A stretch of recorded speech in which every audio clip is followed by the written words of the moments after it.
Tai diena po Kalėdų, 2006 gruodžio 26. Saulė jau seniai nusileido, o Arizonos valstijos dykumos oras Phoenixe vėsus ir nejudrus. Dauguma namų panirė į tamsą, tik pro langus dar blyksi šventinių lempučių šviesa. Toliau nuo miesto, tyliame akligatvyje, vieno aukšto nuomojamas namas. Smirės spalvos tinkas, automobilis kieme, prieangyje tingiai mirksi raudonų lempučių girlianda. Vienintelis garsas – vėjas šnarantis pro palmes ir tylus padangų girgždesys, kai policijos automobilis sustoja. Iš automobilio išlipa du pareigūnai. Jie prieina prie priekinių durų. Pabeldžia, aiškiai ir stipriai, ir garsiai šaukia, tikėdamiesi atsako. Jokio atsako. Jie pažvelgia pro langus, vienas delnu prisidengia akis. Viduje dega šviesos, svetainės kampe švelniai švyti eglutė. Viskas atrodo įprastai. Jie dar kartą pabeldžia, šįsyk lėčiau. Tyla. Ir tada kažkas viduje pajuda. Pareigūnai sustingsta, nesiveržia, jie laukia. Ir šis sprendimas pakeis viską. Jie buvo tiesiog du jauni žmonės, ieškantys savo vietos pasaulyje.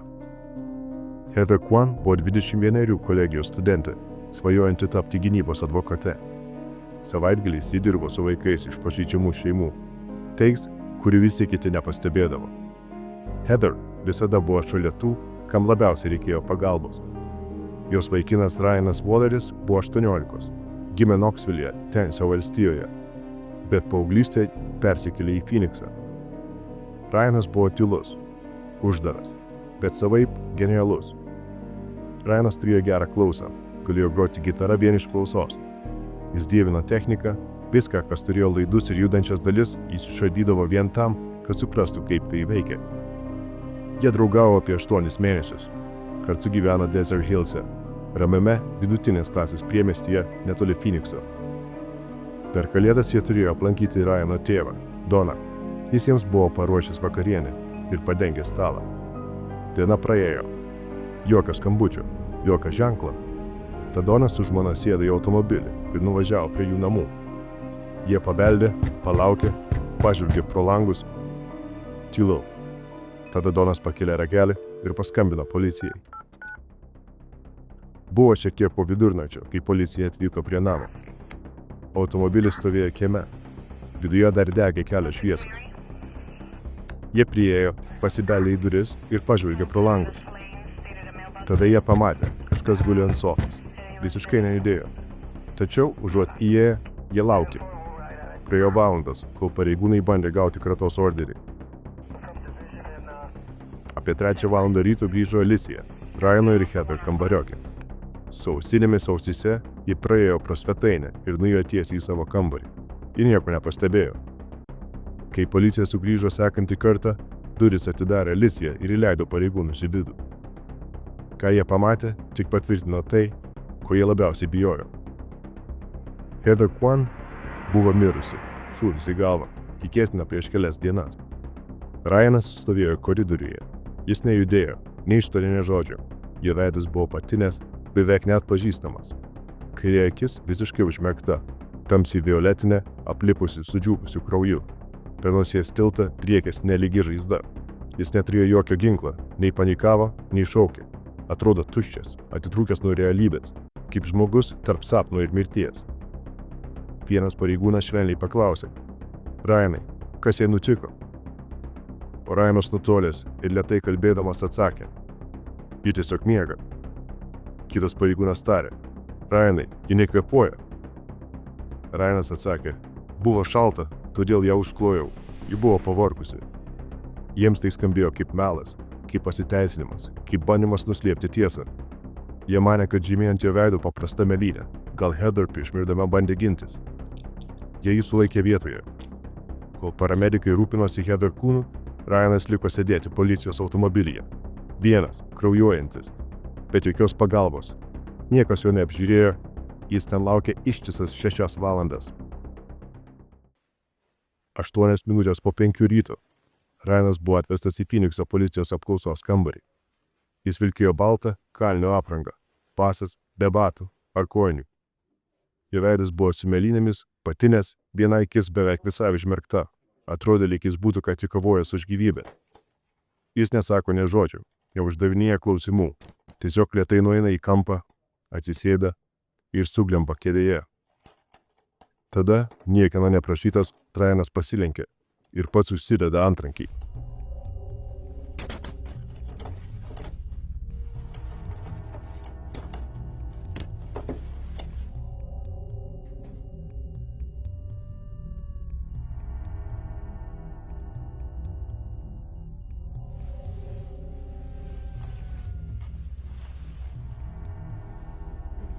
Jis sėdi nejudėdamas, tyliai dėjoja galvą padėjęs ant stalo, lyg bandytų numalšinti stiprų galvos skausmą. Galiausiai jis atsitiesia ir padaro kažką keisto. Ant stalo baltas tuščias popieriaus lapas. Visiškai nieko ypatingas, tačiau Ryanas jį paima ir žiūri į jį susikaupęs, tarsi tikėtų, kad ten suras atsakymus.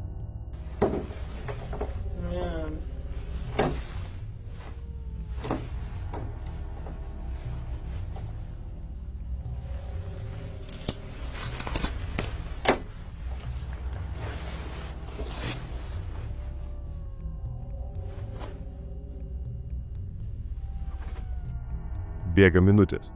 Galiausiai durys atsidaro. Įeina detektyvas Paulas Daltonas. Tačiau apklausos dar nepradeda. Vietoj to, jis liepia Ryanui pakelti kojas. Sako, kad reikia nufotografuoti padus. Pareigūnai fotografuoja ir ima mėginius beveik 10 minučių. Tuomet Ryanas tyliai paklausė, ar galiu eiti namo? Daltonas atsako ne. Ir štai tada prasideda tikroji apklausa. Pradžioje paprasti klausimai. Vardas, gimimo data, socialinio draudimo numeris. Ryanas atsako.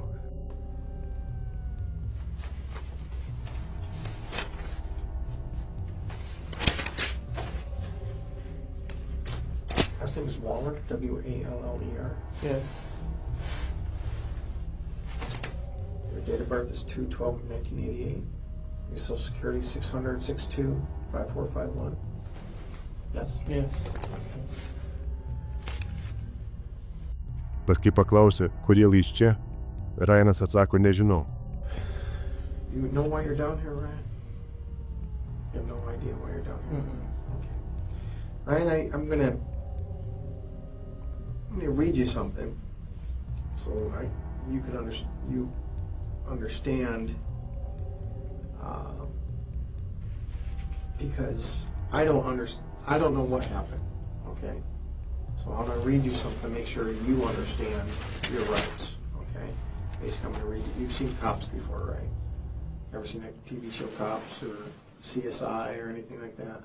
Okay. You ever seen that? No. You've never seen any kind of cop show? Lawyer show? Any kind of show? Yeah. Okay. Ir viskas tik dar painiau. Daltonas klausė apie mokslus. Ryano atsakymai prieštaringi. Sako, kad baigė 8 klasę, tada, kad baigė mokyklą, po to, kad vis dėlto nebaigė. What's the highest grade you went through school? I don't know. You don't know the highest grade you went through? 8? 8th grade? Did you graduate? Yeah. Do you have a GED? I don't know. You don't know what? I don't know. I just want to go home. Well, you're not going to go home right now.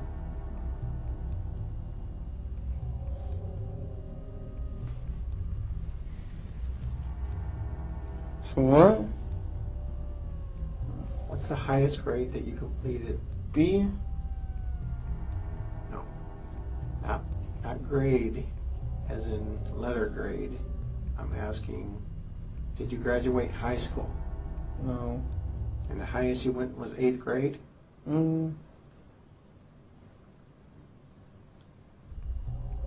Do you know how to read and write, Ryan? Yeah. Tada klausimai apie Heather. Daltonas klausė, ar turi merginą. Ryanas sako ne, bet paklausęs, ar pažįsta merginą vardu Heather, linkteli. Jis nesijaučia užtikrintas, atrodo sutrikęs. Do you have a girlfriend? Mm. No? You know a girl named Heather? Mm-hmm. You know Heather's last name? Mm-hmm. What is Heather's last name? The one that lives there right now? I guess, I don't know. If her name's Heather, what's her last name? I don't know which name she's trying to use as her last one. She's trying to have a real last as her nickname, so I don't know. What nickname does she go by? She probably wants the last name, Kyman. Kyman? How would you spell that? With a K or a C? Okay. Keep going. I don't know.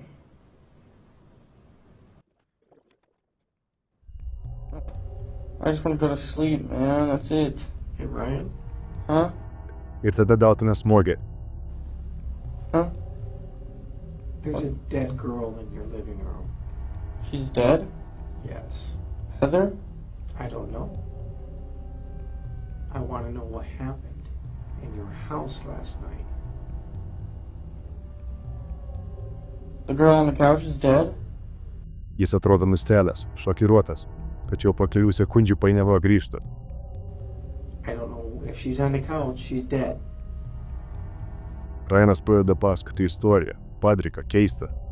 Mini Richie ir jo tėvą, jie atėjo, šovė jį ir Heather, pirmiausia lankais, vėliau revolveriais.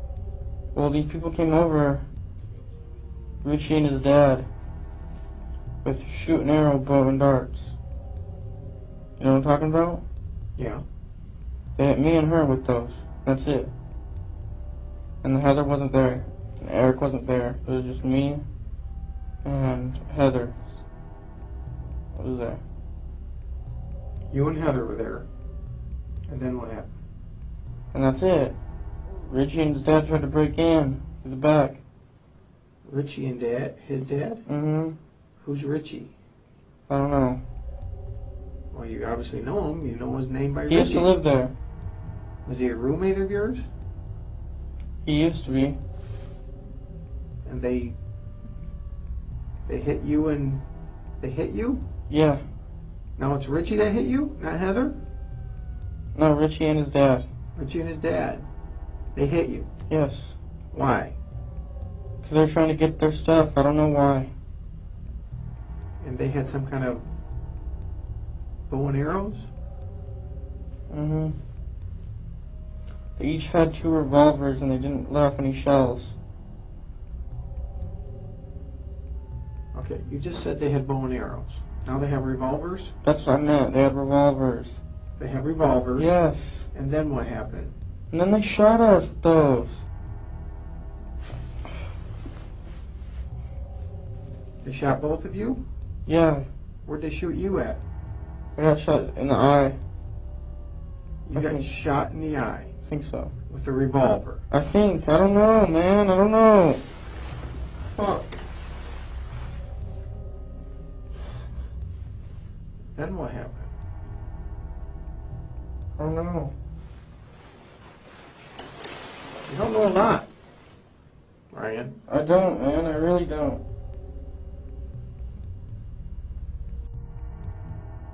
And that's Is it it. a BB gun? No, it was a real gun, man. It was just a If revolver. they shot you in the eye with a revolver, you wouldn't be talking to me right now. How do you know? It was most likely you be dead. That's what I thought too, man. I really don't know. Okay?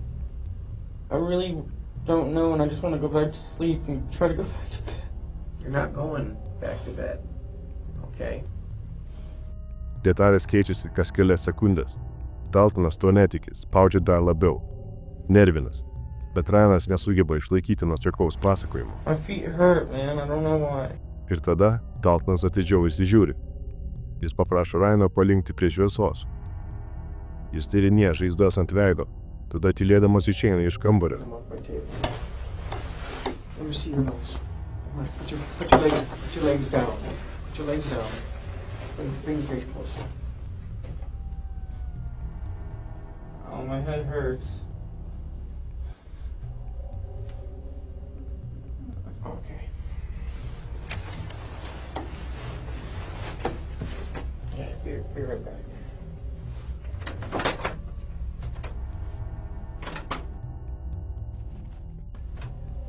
Hey, Ryan, Yes. I got the fire department coming to take a look at it. They're going to probably take you to the hospital. You taking me to the hospital? Yeah, we're going to take you to the hospital. Why? Well, if you've seen your face and the way you're doing things, it just doesn't make sense right now, okay? We're just going to make sure you're okay. I just want to go back to bed, man. Well, that's the problem. If you have some kind of head injury, you shouldn't be sleeping, okay? Well, sit down, sit down, sit down, sit down. There you go.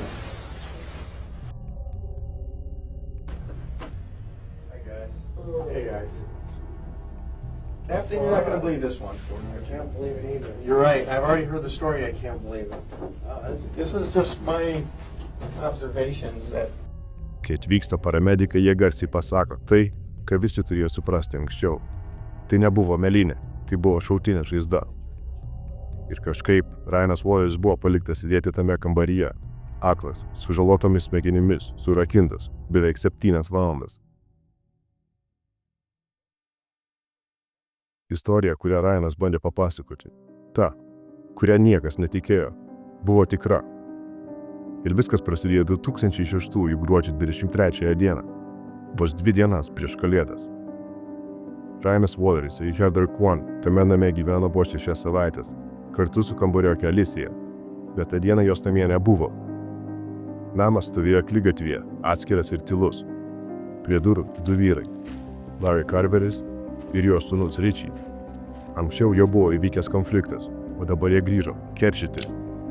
Ryanas atidarė duris, atpažino juos, pajuto, kad kažkas ne taip, sustingo, bet prieš spėjant uždaryti duris, jie įsiveržė.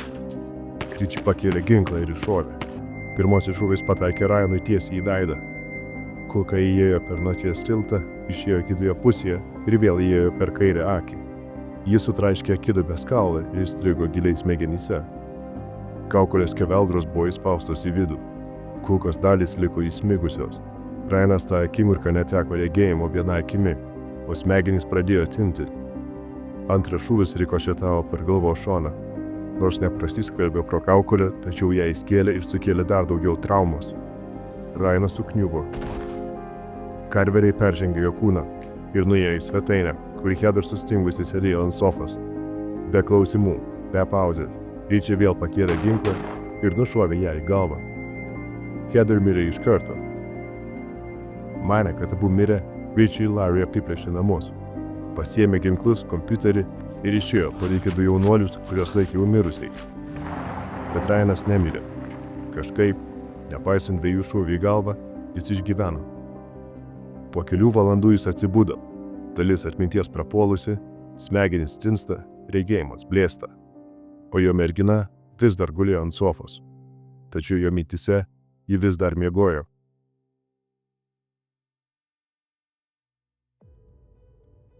Pakalbėkime apie tuos, kurie atsakingi už Heather mirtį ir kurie vos nenužudė Ryano. Pirmasis suimtas buvo Richie Carveris. Jis jau turėjo kriminalinę praeitį.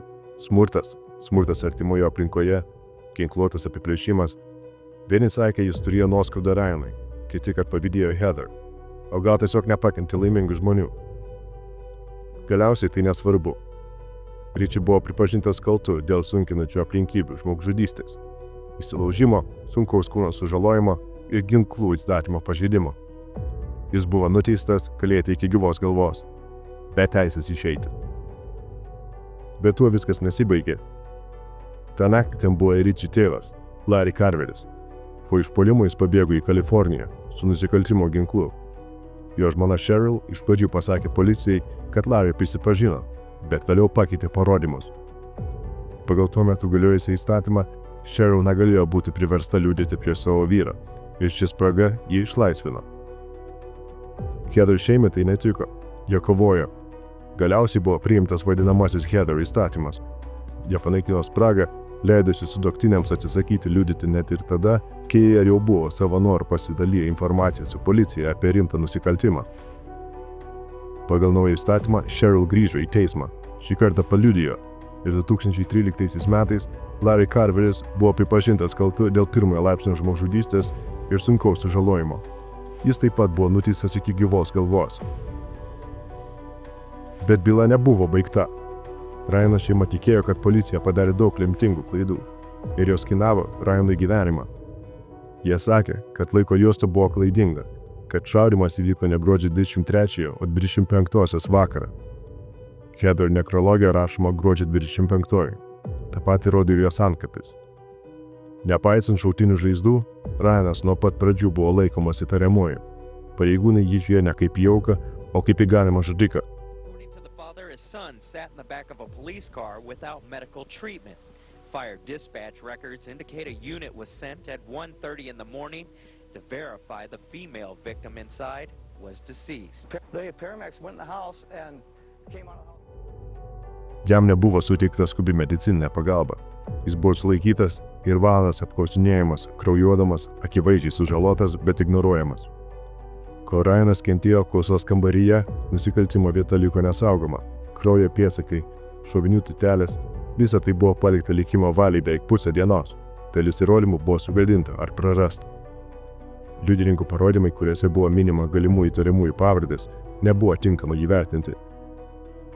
Vienas iš asmenų, apie kurį kalbėjo keli liudininkai, buvo rastas ir paleistas be jokios apklausos. Donas Voris kaltino detektyvą Paulą Daltoną, apklausos vedėją, kad jis suklastojo įrodymus, kad pakeitė įvykių seką, kad apsaugotų policiją. Daltonas turėjo reputaciją. Jį lydėjo gandai, kalbėta, kad mėgsta apeiti taisyklės. Ir šiuo atveju šeima tikėjo, kad jis privertė Ryaną atrodyti kaip žudiką, kad paslėptų pareigūnų klaidą. Vėlesniais metais Ryanas ir jo tėvas padavė ieškinį Phoenixo policijai. Reikalavo $15 milijonų dėl aplaidaus elgesio, delsimo ir nepriežiūros. Bet likus vos kelioms savaitėms iki teismo, byla buvo atmesta. Teismas teigė, kad delsimas neturėjo reikšmės. Boilerio šeima vis dar nesutinka. Po užpuolimo Ryanas niekada nebuvo toks pat kaip anksčiau. Grįžo gyventi pas tėvus. Kentėjo kasdienius traukulius. Gyveno su nuolatiniu skausmu ir sumaištimi. 2006 metų sausio 20 dieną Ryaną ištiko traukuliai, iš kurių jis nebepabudo. Donas Voris paskelbė, jo sūnaus nebėra. Heather atžvilgiu teisingumas buvo įvykdytas. O kaip dėl Ryano? Pagalba sužeistam žmogui neturi būti paskutinė mintis. Jo sužalojimai buvo matomi, nenuginčiami, bet vis tiek niekas nepadėjo. Jeigu ši istorija palietė jūs taip pat kaip palietė mus, padarykite vieną dalyką. Paspauskite patinka, taip daug žmonių sužinos apie šią istoriją. O jei mėgstate tikras istorijas apie paslaptingus įvykius, keistenybės ir tai, kas išeina už ribų, prenumeruokite. Čia jūsų laukia dar daug neįprastų pasakojimų. Ačiū, kad žiūrėjote. Saugokite vieni kitus.